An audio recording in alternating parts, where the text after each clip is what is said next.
Hello and welcome to Big Bang Radio Spotlight. This is a show where we talk to independent artists from all around the world all about their music and their process for making it. I'm your host Isaac Anderson, and today I get to sit down with Josh Stirm from the band Juniper Berries. Without any further ado, here's the interview. Well, Josh, thank you so much for joining me today. I really do appreciate it. Really quick, before we kind of get into the meat and potatoes of everything, I did want to ask you something that kind of goes back into your history as a musician, and maybe even before you were a musician. And that question is, what is your earliest musical memory? Like, what's the first memory you have associated with music? Let's see.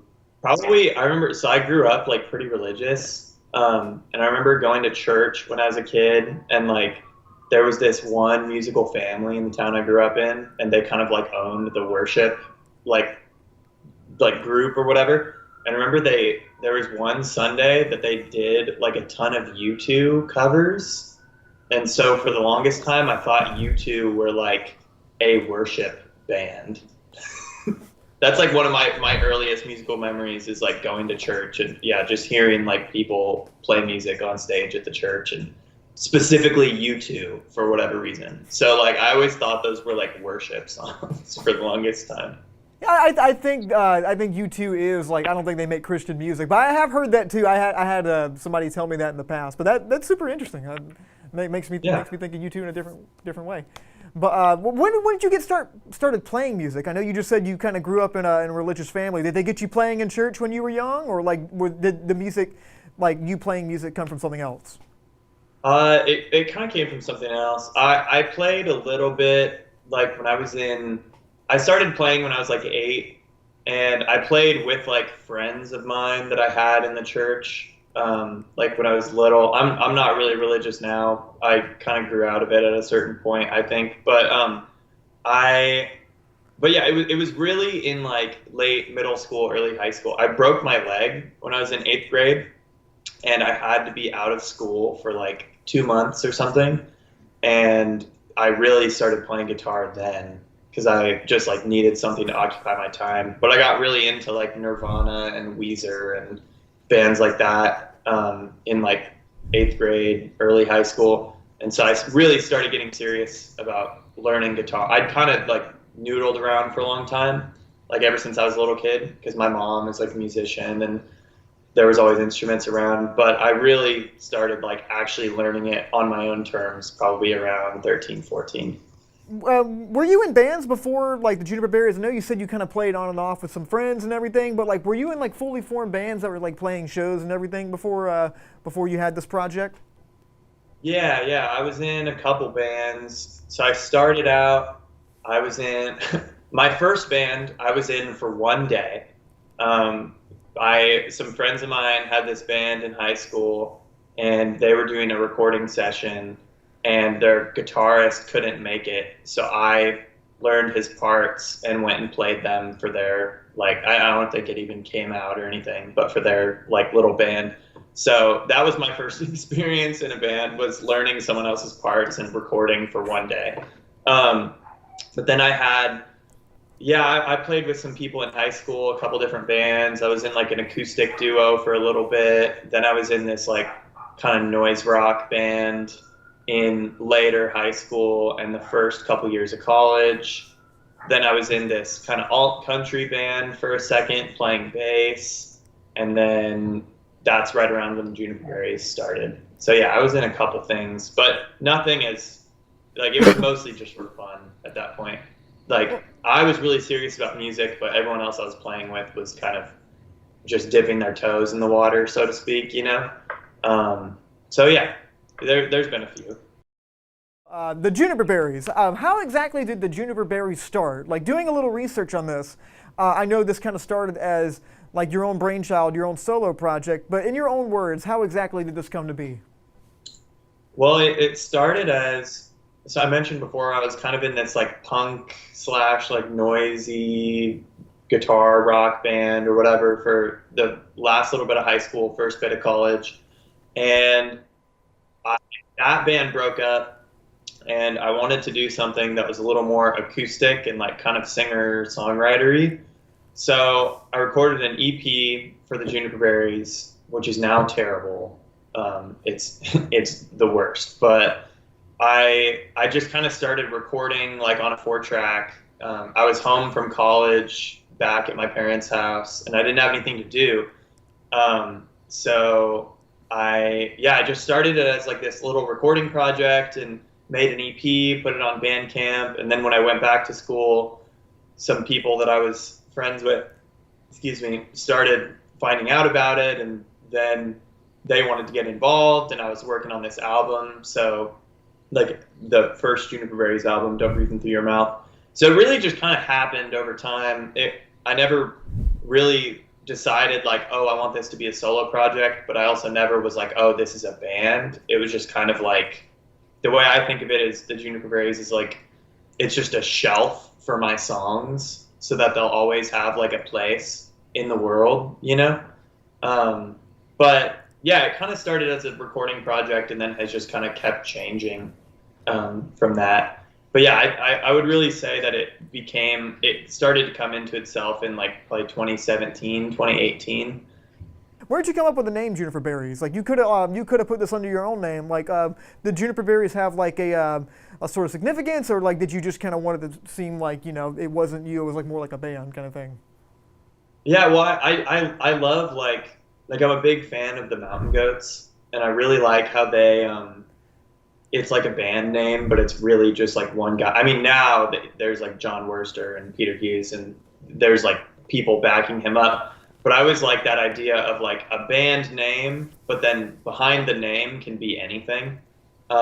So yeah, I don't really remember where the name came from. I had a list. I actually found this list recently. I had a list in my phone that I made when I first started the band of like all these prospective names that it could have, and they're all just like terrible. And the Juniper Berries was like the only good one.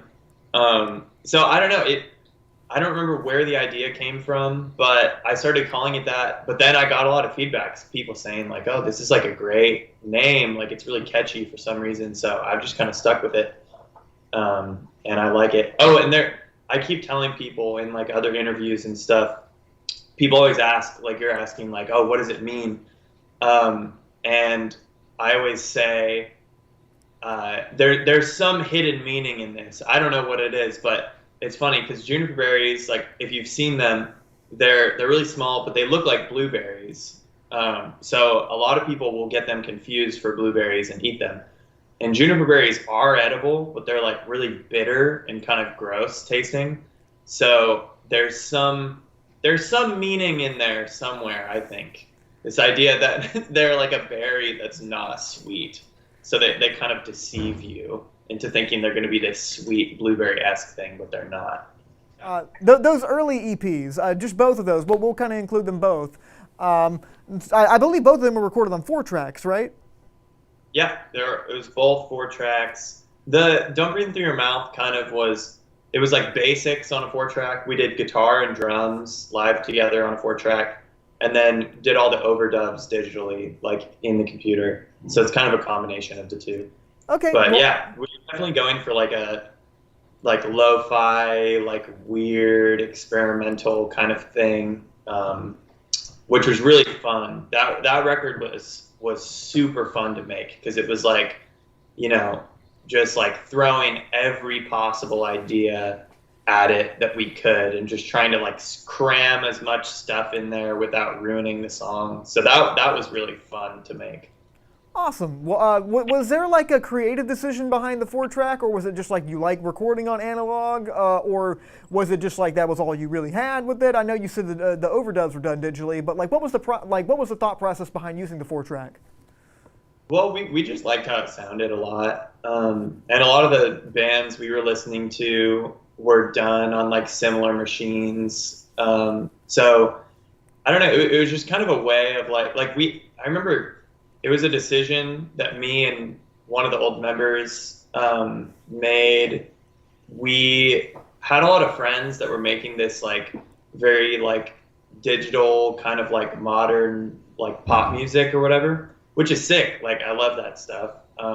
But we really wanted to like differentiate ourselves from like the other people around us that were making music, because it was a pretty small scene, and we wanted to kind of have our own little identity within like the greater Ashland like music scene. And so we thought the best way was like, oh, let's get this like crappy 4-track and just record everything in this really weird way. And so it was kind of an experiment, but it was really fun. And yeah, we also wanted it to have this vibe of like feeling, you know, bands like Brian Jonestown Massacre, where their stuff sounds like it's from the 60s, but it's really from the 90s. We were kind of trying to do a similar thing where like, you know, when you use the 4-track cassette, it sounds like it's from the early 90s or something, but we were kind of trying to play with that idea too. I do want to hop on to how you write your music, because your song structure and everything, you know, sometimes, like you said, you had kind of experimental pop elements in there. How exactly do you go about writing your music? And like that goes for like the actual music and the lyrics too. Like, do you tend to write the music first and like write lyrics around that, or like are you very much like everything's got to fit around the lyric kind of beats that I just come up with? Yeah, well, it kind of happens a little different every time, but I feel like the most common way is like I have a lot of like partial songs. Like to me, the lyrics and the melody usually kind of come at the same time. Like sometimes I'll come up with a melody without lyrics. Sometimes I'll come up with lyrics without a melody, but usually they come at the same time for me. But I feel like most of the songs, it's like I'll get like a verse or like a chorus that, you know, I'll be playing. I write all the songs on acoustic guitar. Sometimes I write on bass or keys too, but it's usually acoustic guitar. And I'll kind of come up with like a verse or a chorus of a song. And that is like one idea, and then I always try and just flesh it out from there and like add extra sections and stuff. But I would say all the songs come from like one central idea. Like for example, that song, I don't know if you've heard it yet, Winning Streak. It's the next single. I have not heard it yet, but I most certainly do want to. Yeah, I'll send it to you. Please do, please do. But that song, it has like a very like, there's this one guitar riff in it that's like kind of the main part. And with a lot of songs like that, it's like I'll come up with one section and then just, it's sort of like coming up with the foundation of the house first. And, you know, then that informs like, okay, what kind of house we're going to build on top of that. But yeah, it's very non-linear for me. Like usually lyrics and melody come at the same time. But I do a lot of editing, almost to my detriment. I'm trying to like, I don't know. As you know, editing is really important, but yeah, it kind of all comes at once. But then I'll go back and do a lot of editing, and I find it really good to like let songs sit for a long time after you come up with the initial idea, so that you don't overwork them. Heard that. Well, you mentioned earlier that you were originally from Oregon. I believe it's Ashland that you were from, right? Yeah. And I know you made a switch down to Austin, Texas, just about a year ago, if I'm not mistaken. How exactly is the music scene in Austin compared to Ashland? Like I know Austin's kind of renowned for its cool music scene, yeah. But as of the time of recording this, you know, COVID has kind of wrecked the whole world. But like even before that, like, did you get a chance to kind of dip your toe into the Austin scene? Well, so I moved here in like January, so it's only been about like 4 or 5 months. So I was just getting settled. We actually were supposed to play our first show in Austin during South by Southwest, and then COVID came. Like our show got canceled. Like all the shows for South by got canceled like 2 days before our show, and then it just was COVID from then till now. But I was going to a lot of shows before that, and I know a lot of people in the scene, and it's just crazy. It's huge. There's like seemingly infinite bands, which is great. Like it's literally the polar opposite of playing in a place like Ashland, where, you know, Ashland is small and there's only a few bands and there's only so many people in the population that go and see live music, which has its own kind of charm and excitement. But Austin is the opposite. It's like everybody's passionate about music. Everyone's a musician. every place you could go to has a stage and bands playing all the time. Like, it's just like the city just like lives and breathes music, which is sick. It's like very, very, very different, but very, very good for me, I think. So I do want to go to some of your live show experiences, because I know you've seen a lot of shows, but you've also played a lot of shows. What is one of your most memorable shows that you've played with the Juniper Berries? Like, this could either be like a good experience or a bad experience, you know, whatever really sticks out in your mind. Let's see. Probably one of the most memorable was, oh, that's a good question. I remember we played this show in Eugene, Oregon, which is like another college town. It's like halfway between Ashland and Portland, so it's kind of like central Oregon on the I-5, the interstate that runs north to south. And yeah, we played a show there in April of 2019. It was one of our last shows in Oregon before I moved down here.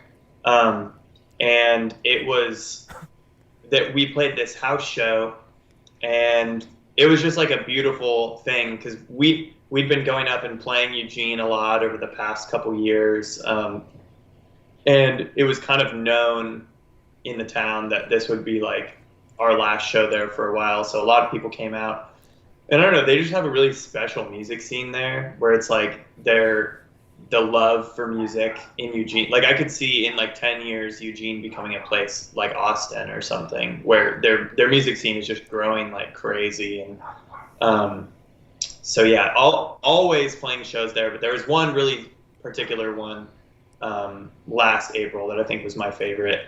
I can't really say why. It was just like a great show for whatever reason. Heard that. And so for people that were watching this, I know they heard that we've known each other for a little bit. We actually met at a studio in Texas called Sonic Ranch. This was about just almost a year ago, I think. It was in July of 2019. Beginning of July, right?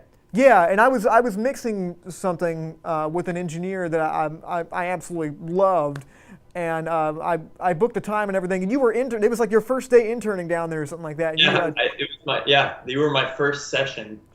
And it was honored, and you were a cool guy. We swapped numbers, we kept in touch and everything, and it just stuck into me. I'm like, hey, no, that guy's got it made. That guy, and we came from a similar background and everything. And I wanted the people in the interview, and I'm curious too.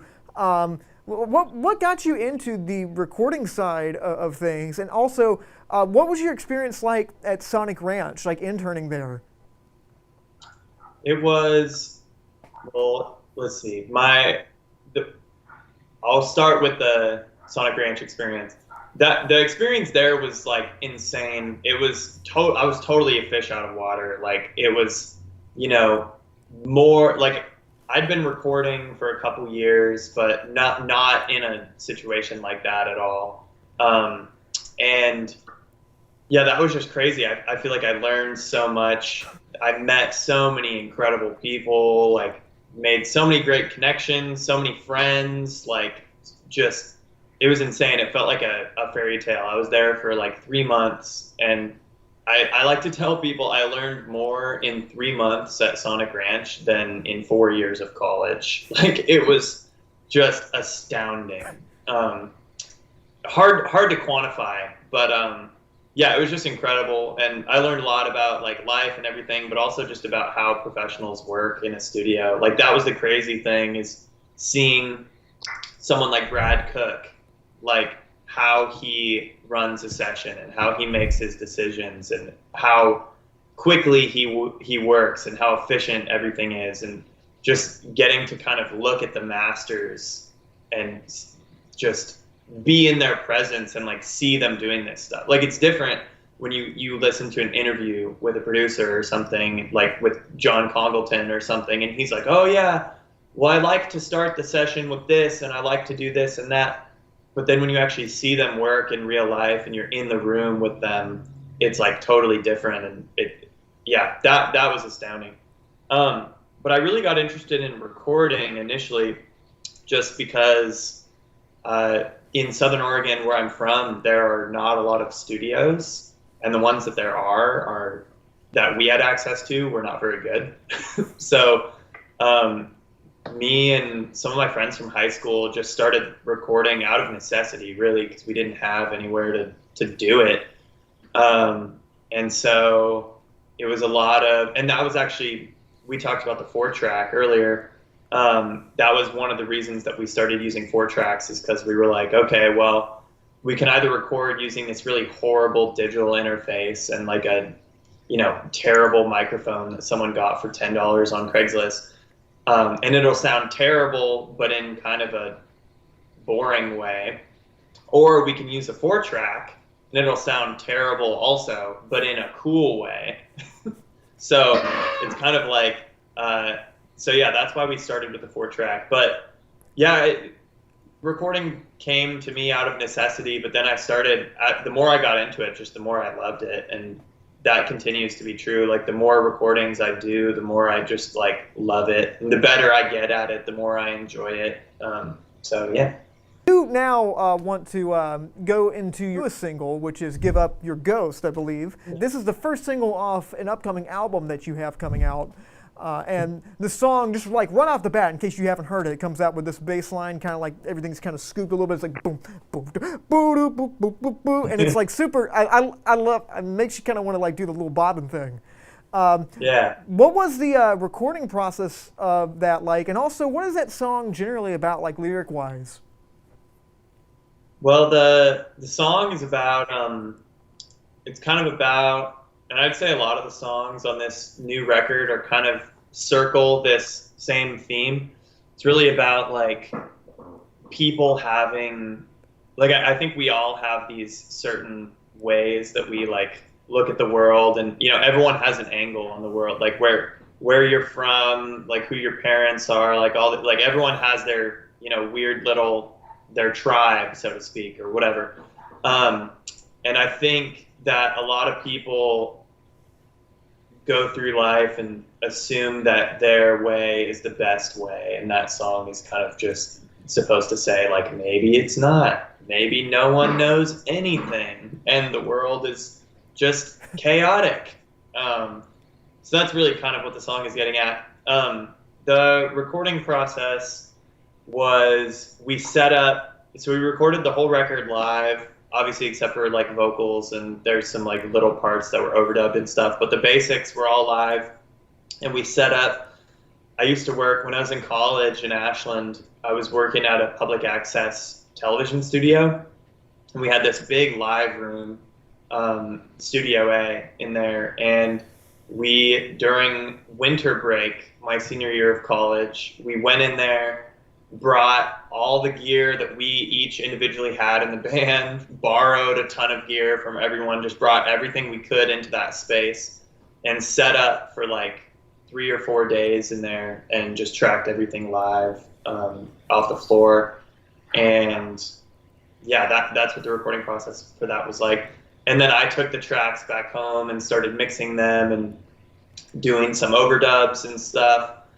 And then it's actually funny, talking about Sonic Ranch, I got to the point with the record, because I knew I was going to this internship at Sonic Ranch in July, and I was working on mixing the record up until I left. But I kind of got to a point where I wasn't making much headway, and I was kind of banging my head up against the wall a little bit. And then when I got to Sonic Ranch, they actually ended up helping me mix it there. So yeah, with Mao and Mario and Ty and all those guys. So yeah. And we're just doing streaming services initially because of the whole quarantine stuff. We were about to order vinyl, and then quarantine happened, and it's just like crazy right now. So we will probably do a physical release at some point, but it'll initially just be available on Spotify and Apple Music and stuff. Well, heard that. I'm looking forward to that. I hope everyone that's listening to this will consider giving that a listen. And if people want to keep up with what's going on with you guys, and maybe check and see if you are going to have a physical release sometime in the future, how can people keep up with you on social media?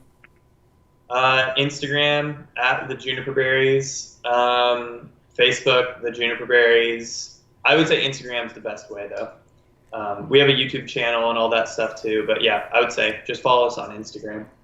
Wonderful, wonderful. Well, Josh, thank you so much for talking with me today, man. I really do appreciate it. It was an honor to just see you because I hadn't seen you like physically like this in a while. And I know we text every now and then, but it was great. And I do want to ask you one more question before we go because I'm a big movie fan. I am a musician, but I also love film. We actually do a show here at Studio 67 called Big Bang Cinema, where me and a good friend of mine, Tyler Keene, we talk about movie news. We do review movies and everything.